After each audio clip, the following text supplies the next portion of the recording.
राम मंदिर की सुरक्षा को लेकर अयोध्या में चाक चौबंद तैयारियां हैं। इस पर बात करने के लिए हमारे साथ हैं आईजी अयोध्या रेंज प्रवीण कुमार जी। क्या इस समय सबसे महत्वपूर्ण है अयोध्या में सुरक्षा के तौर पर? देखिए, इसमें सुरक्षा को एक मल्टी डायमेंशनल चैलेंज हमेशा के रूप में रहा है अयोध्या। हमने यहाँ पर रेवरेंस सिक्योरिटी को अलग से अपनी तरफ से as a matter of challenge accept किया है और इसको लेकर के एक पूरी सुरक्षा व्यवस्था उसके लिए सुदृढ़ की है। साथ ही जो बाहर से बहुत सारे लोग आ रहे हैं उनके सत्यापन की प्रक्रियाएं और जो किसी भी तरह से जो लोग हैं उनको हम लोग कैसे हमारे एक सिक्योरिटी रडार पे रह सकें, उनको नेटवर्क में रख सकें, वो प्लस चप्पे चप्पे पर कैसे सीसीटीवी का कवरेज एरिया में ला करके उसको आर्टिफिशियल इंटेलिजेंस की डिफरेंट मैकेनिज्म से कैसे उसको जोड़ा जाए, ये सभी एस्पेक्ट्स हैं। और साथ साथ में फोर्स मल्टीप्लायर के रूप में हमने कई लोगों को इसमें शामिल किया है। जो बहुत सारे लोग हैं जो अयोध्या वासी हैं, संभ्रांत लोग हैं, उनको भी इसी दायरे में लाए हैं जो हमारे लिए फोर्स मल्टीप्लायर का काम कर रहे हैं। और 22 तारीख के बाद भी जो हमारे श्रद्धालु यहाँ पे बड़ी भारी संख्या में आएंगे उसके लिए भी हम लोगों ने ट्रांसपोर्टेशन प्लान अपना तैयार किया है और सभी व्यवस्थाएं हम लोगों ने तैयार करके ये सुनिश्चित किया है कि सभी कार्यक्रम ठीक तरह से संपन्न हो। सरयू क्योंकि बहुत महत्वपूर्ण हिस्सा है अयोध्या का, रिवराइन सिक्योरिटी की बात हो रही है, प्रधानमंत्री डुबकी भी लगाएंगे, तो उसके क्या कैसा ऐसा भी है कि उसके 1-2 दिन पहले से नदी में स्नान करने के रोक? अभी कोई ऐसा कार्यक्रम प्रधानमंत्री जी का इसका नहीं आया है, लेकिन कोई भी अगर कार्यक्रम आएगा डिटेल तो उसके हिसाब से जो भी सुरक्षा मानक है वो हम लोग 100% उसको सुनिश्चित कराएंगे। लेकिन सरयू में सुरक्षा अनडिस्प्यूटेडली हम लोग मकर संक्रांति से लेकर के आगे तक सुनिश्चित कराएंगे।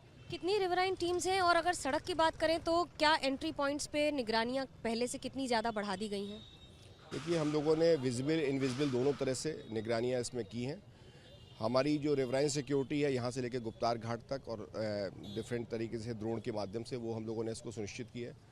हमारी पेट्रोलिंग बोट्स हैं उनके माध्यम से भी हम लोग अपनी व्यवस्था देख रहे हैं।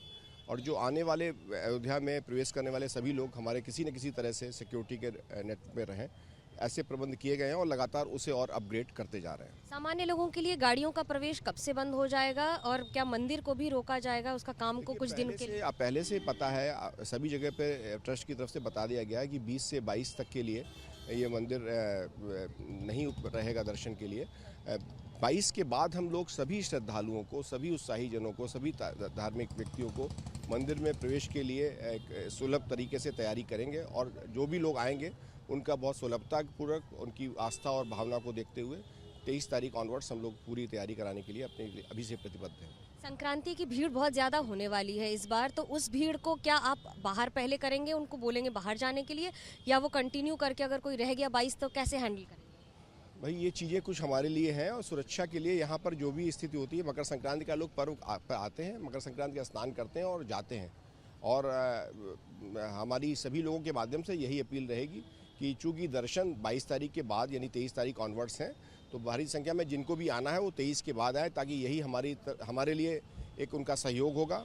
और सभी की आस्था और सभी की भावना को हमारा प्रणाम। लेकिन हमको सभी से एक अपील भी है कि चूँकि 22 माननीय प्रधानमंत्री जी के स्तर से भी अपील हो चुकी है कि 22 तारीख के बाद से जिन्हें आना है वो 22 तारीख के बाद आएँ, और जो लोग यहाँ पर मकर संक्रांति के पर्व के समय एक आस्था के रूप में आते हैं वो निश्चित तौर पे आएँ और अपने इस पर्व का जो समायोजन हो सकता है उसके पश्चात यहाँ से प्रस्थान करेंगे। बहुत ज़रूरी होगा लोगों के लिए आना, लेकिन तारीख का भी ध्यान रखना। कैमरा पर्सन सूरज पांडे के साथ मनोज लोईवाल, अयोध्या, एबीपी न्यूज़।